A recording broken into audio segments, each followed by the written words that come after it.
suis ravi de célébrer avec vous le 25e anniversaire de l'ANM. On m'a dit, mais alors tu as placé cette journée sous le signe de construire du commun. Les médiateurs et les questions d'intérêt général, on les connaît, c'est un peu leur spécialité, mais tu ne parles pas du tout d'économie, d'entreprise, de marché.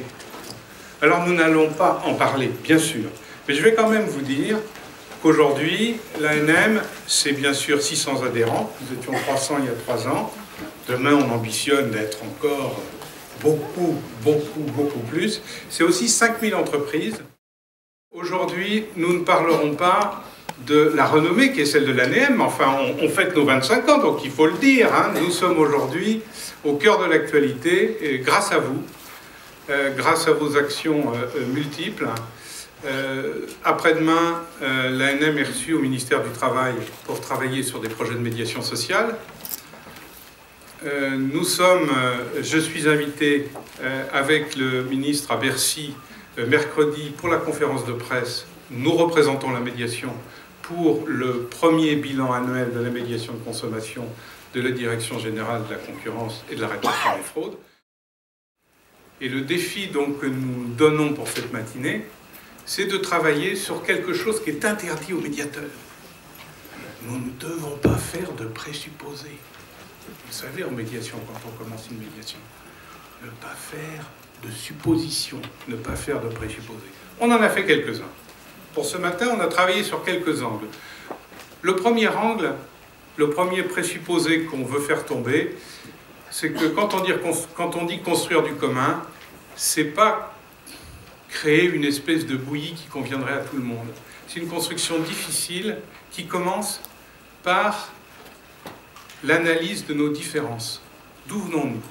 La première table ronde que je vais animer juste après l'introduction, la première table ronde, elle est sur comprendre quelque chose qui est interdit aujourd'hui d'évoquer, qui sont nos racines culturelles et religieuses dans ce pays. Comprendre nos différences pour bâtir quelque chose. Nous constatons que nos sociétés occidentales sont de plus en plus éclatées. Quelle est la place du droit? Quelle est la place de la loi? Quelle est la place du juge? Dans une société éclatée, nous accueillerons Monsieur le procureur général Robert Dallès tout à l'heure sur ce sujet. Un autre présupposé que nous avons fait, c'est que nos sociétés excluent de plus en plus. Elles excluent de plus en plus, que ce soit en mettant en prison, ou que ce soit en mettant dans des structures fermées, en particulier quand on est malade ou en fin de vie. Et nous travaillerons avec Jean-Pierre Klein, qui est présent ici, sur la difficulté de construire du commun dans des univers qu'il définit comme dans des univers où le temps est aboli.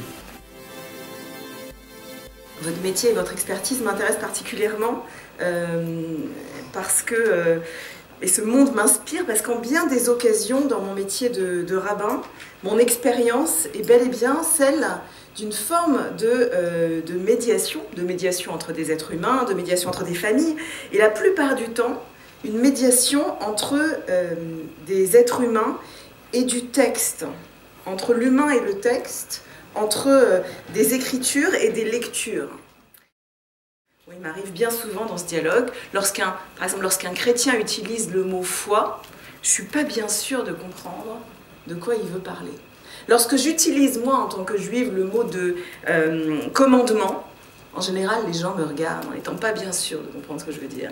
Quand un musulman utilise le mot de soumission, personne ne comprend vraiment ce à quoi il fait référence. L'exercice intéressant commence quand je tente de traduire dans mon monde toutes les implications qu'a ce mot dans le sien. Et c'est comme un exercice de traduction permanent, mais de traduction impossible, qui a beaucoup à voir, je crois, avec votre occupation.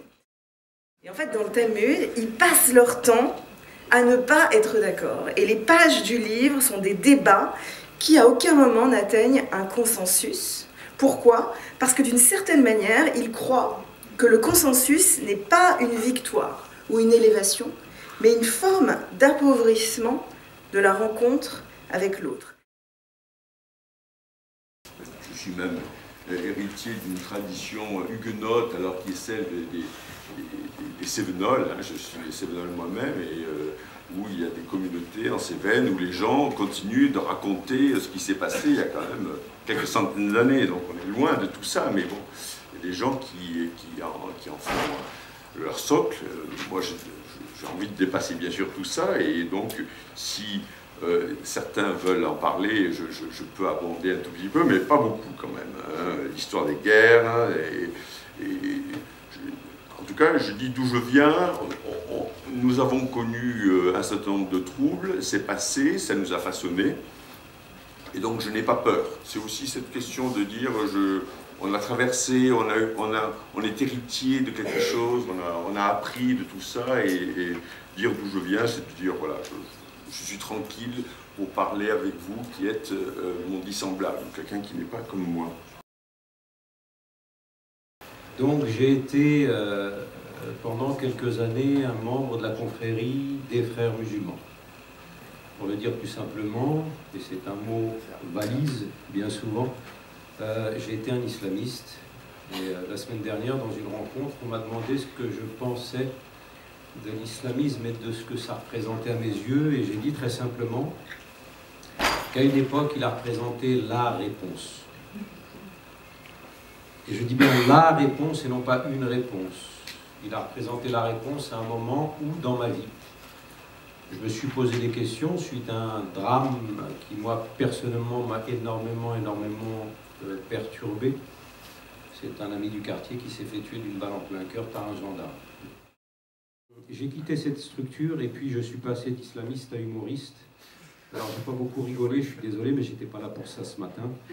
Didier m'a pas demandé de vous jouer mon spectacle, mais juste pour vous dire que cette démarche qui consiste pour moi à passer par le biais du théâtre et notamment de l'humour, c'est une manière de prendre du recul par rapport à tout ça, parce que j'ai l'impression que les croyants, les fidèles des différentes religions ont pris le moyen pour le but, s'imaginent effectivement détenir la vérité, manquent énormément d'humilité, ont beaucoup de mal à rire sur eux-mêmes, et là je vais surtout parler des musulmans.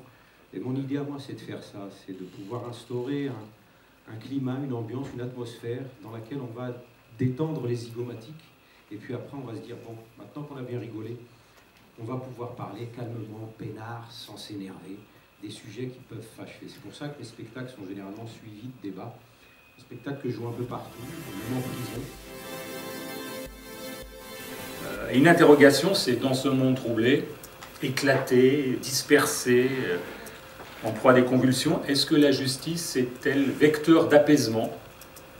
Peut-on rechercher un apaisement via cette institution très particulière qu'est la justice, dont on rappelle que c'est une vertu?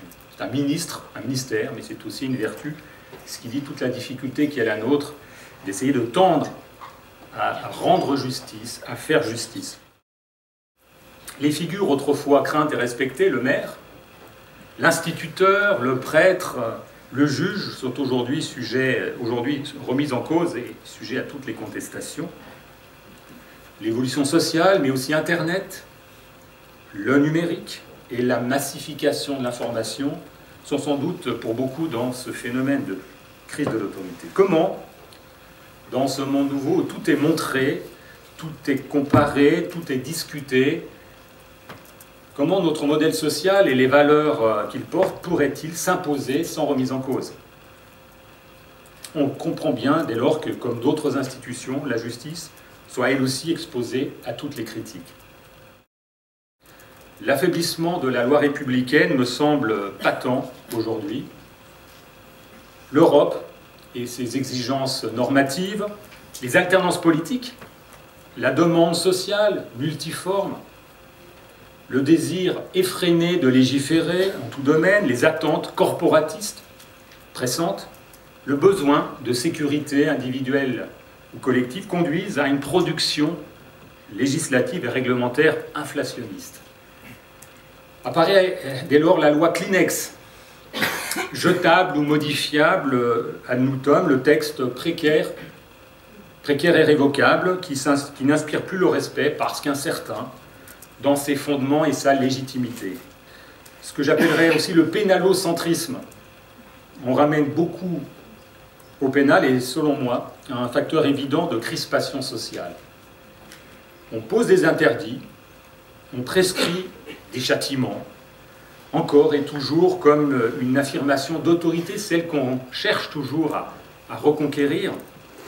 Facile face à des comportements ou à des actes jugés condamnables, et ces actes jugés condamnables sont de plus en plus nombreux, de moins en moins supportés. Une société peut-elle ainsi se corseter de plus en plus, voulant répondre par le seul dispositif répressif aux attentes des uns et des autres, ces attentes souvent excessives et contradictoires? En général, c'est toujours beaucoup de sévérité pour l'autre, mon voisin, et beaucoup d'indulgence pour moi. C'est une règle qu'on connaît bien dans les palais de justice. Et j'avoue mon inquiétude quand j'entends certains demander que la partie civile puisse interjeter appel d'une décision pénale. Si la victime fait appel d'une condamnation pénale, elle peut prendre ma place. Et pourquoi donc, effectivement, ne pas substituer la victime au procureur, au ministère public, en signant en quelque sorte par là le retour à la vengeance privée, de temps très ancien? Gardons-nous des excès comme celui qui voudrait faire du juge un militant forcément acquis à la cause du plaignant. Il n'y a de justice qu'impartiale et sereine, il n'y a de médiateur qu'impartial et sereine. Rappelons-nous cette règle fondamentale. Dans l'excellent livre de Jeannie Bugnon, La justice en question, expérience d'une médiatrice, vous voyez que j'ai de bonnes lectures, figure un paragraphe éclairant tiré d'un ouvrage de Jacques Faget. La logique judiciaire est fondée sur un principe de pouvoir vertical, orienté vers la production de vérité judiciaire, défendant une conception collective de l'ordre public et faisant référence à une norme transcendantale pour trancher le conflit.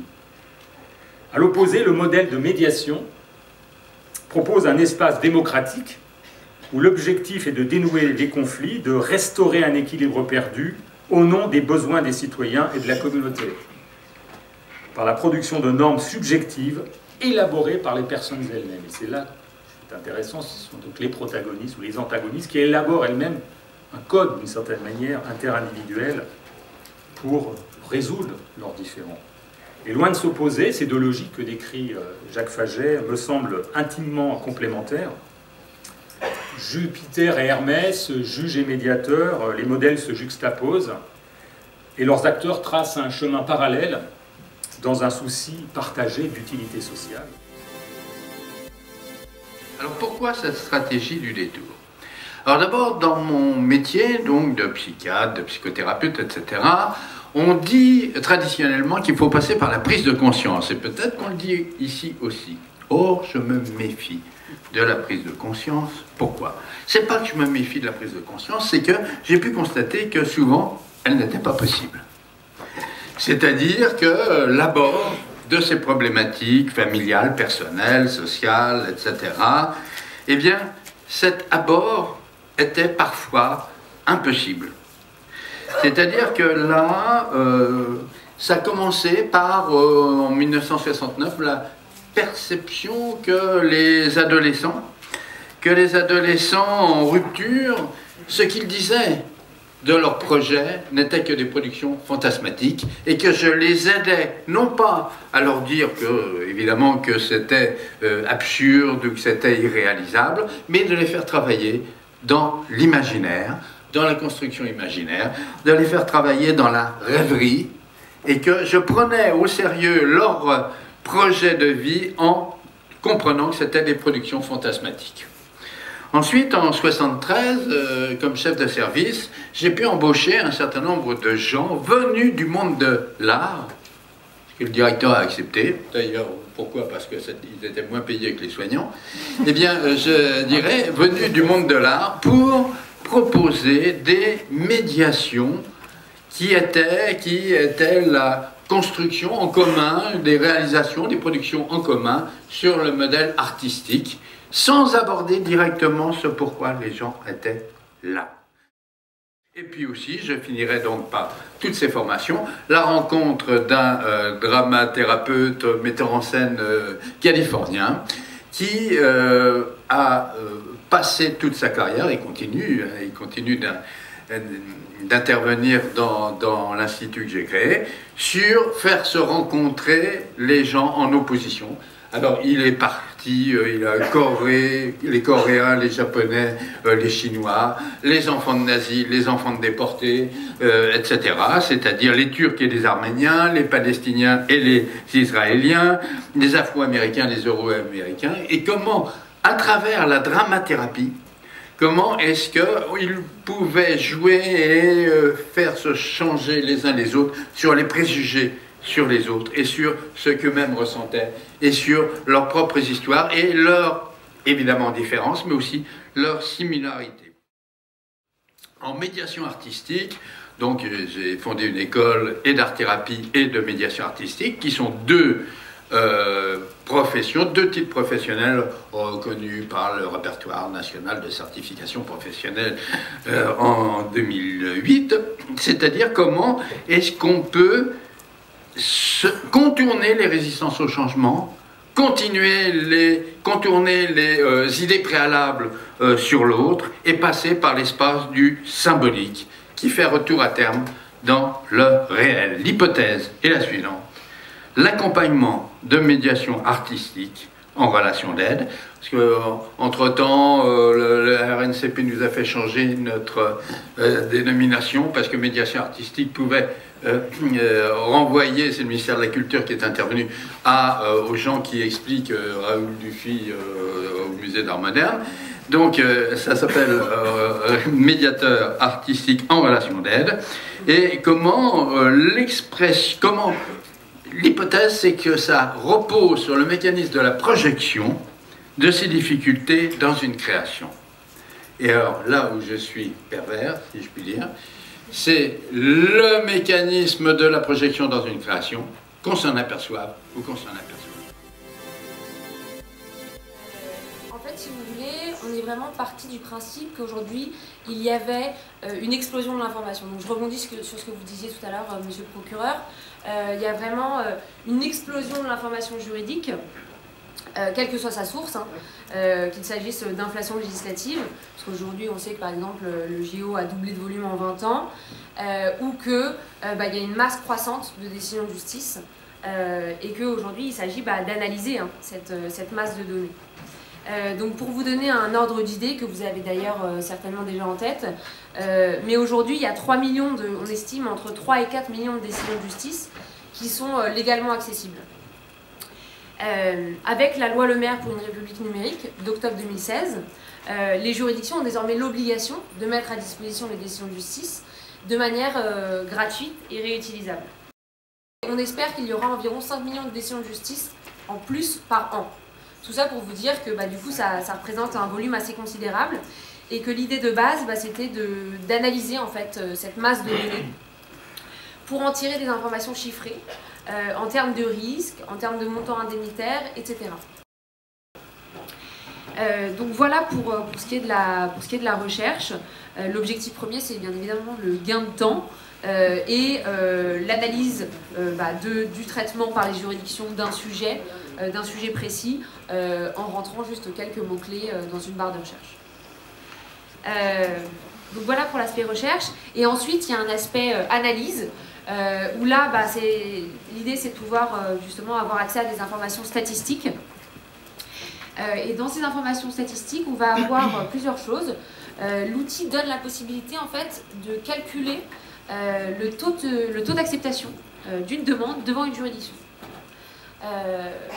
Donc voilà, donc on va justement aller analyser, prendre un socle de décisions et aller analyser dans les dispositifs des décisions quelles demandes ont été acceptées ou rejetées par le juge. Et comme ça, on va parvenir à calculer un taux d'acceptation. Et ça s'applique à tous les droits ou ça s'applique uniquement à certains d'entre eux? Alors, c'est-à-dire, bon, si je me retrouve en face, monsieur le procureur général, je veux savoir si je vais passer 30 ans ou si je vais avoir une peine de substitution, ou ça s'applique uniquement aux transactions commerciales ou aux dommages divers et variés. Aujourd'hui, l'outil est transverse à tous les domaines du droit. Pour ce qui est de l'aspect statistique, ça marche très bien en fait quand il y a du volume. Ce comité éthique et scientifique qui chapeaute donc, le développement a mis un veto complet sur le fonctionnement de l'outil sur le droit pénal. À l'œuvre collective et le soi, est-ce que concrètement, et de temps à autre, même si vous travaillez en direct, comme vous le disiez, est-ce que parfois il peut y avoir une frustration? La frustration du collectif et la négation, enfin j'exagère un peu, hein, la négation du soi ou la revendication du soi. Alors évidemment on arrive à l'ego, mais dans votre expérience pratique justement du travail à l'œuvre collective, voilà, le jeu, J-E et J-E-U, s'exprime comment? Merci beaucoup. Oui, merci beaucoup.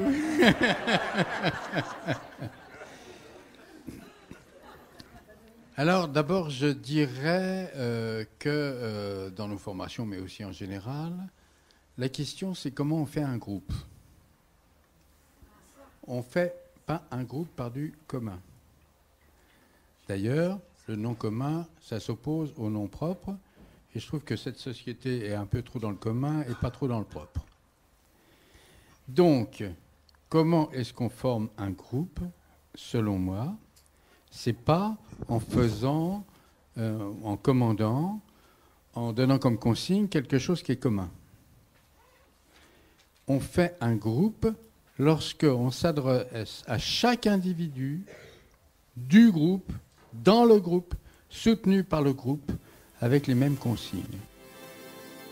Un médiateur peut être confronté à la situation suivante, surtout dans des conflits concernant des personnes morales, mais pas uniquement.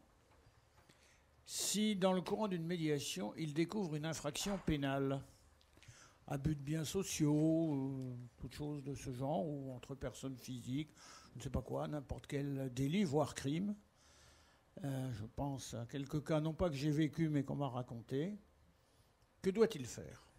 Moi, je vous encourage à dénoncer au procureur de la République toutes les turpitudes dont vous pouvez avoir connaissance, si elles sont de caractère pénal. Alors après, se pose toujours la question du secret professionnel.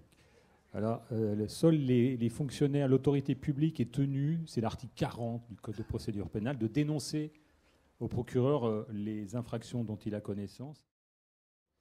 Nous avons bien sûr tous consulté des autorités judiciaires et professionnelles.